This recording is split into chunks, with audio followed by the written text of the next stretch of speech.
accidents can happen anywhere and everywhere, even out here in the wide open sea. So what happens when there is a casualty that requires evacuation? Well, with the powers combined of a medical squadron and a helicopter squadron, help is fast on the way.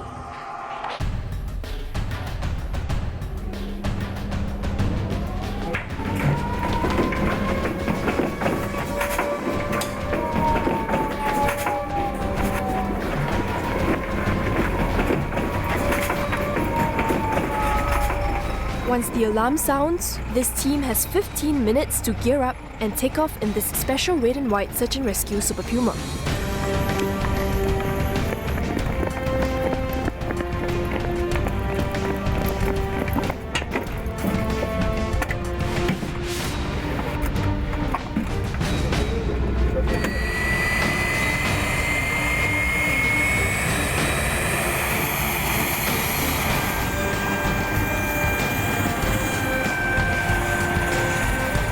The team comprises 2 pilots, 1 medical officer, 1 medic and 2 aircrew specialists. Their mission? To save lives.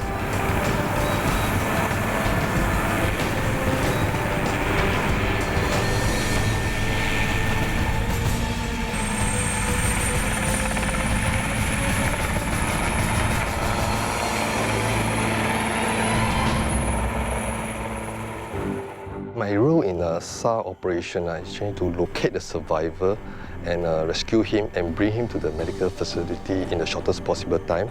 My role is as a medical officer on board a search and rescue flight, and my responsibility is to provide medical care for patients or casualties that we pick up during the mission. And there's an adrenaline rush in all of us, and I will try to keep calm and focused so that we can think through all the scenarios.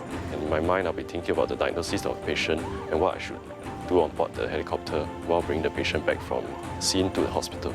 This red and white helicopter is much more than just an ambulance that can fly. It must be able to carry out the rescue operation safely.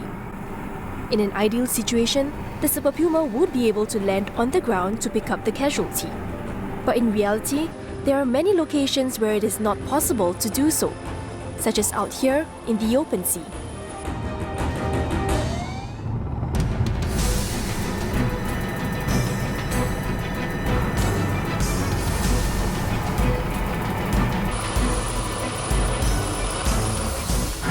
Helicopter medical evacuation, what happens is the winchman will be lowered into the water to rescue the casualty from the water to lift him up onto the chopper.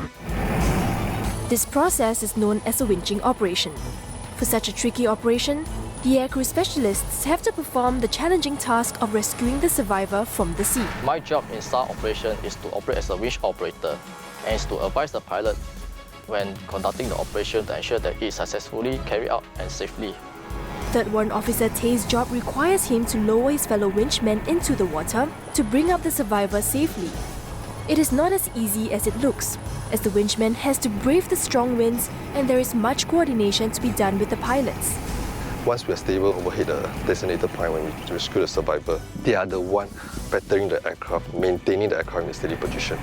Once the survivor is on board, the helicopter will speed towards a hospital. En route, the medical officer and medic provide emergency aid. And when they're on board, we give them some medical treatment in the form of fluids because they are dehydrated and monitor their vital signs on the way back. And to do so, Captain Feng has to work with his medic. The catch, however, is that with the noise of all the engines, all communication has to be done via hand signals.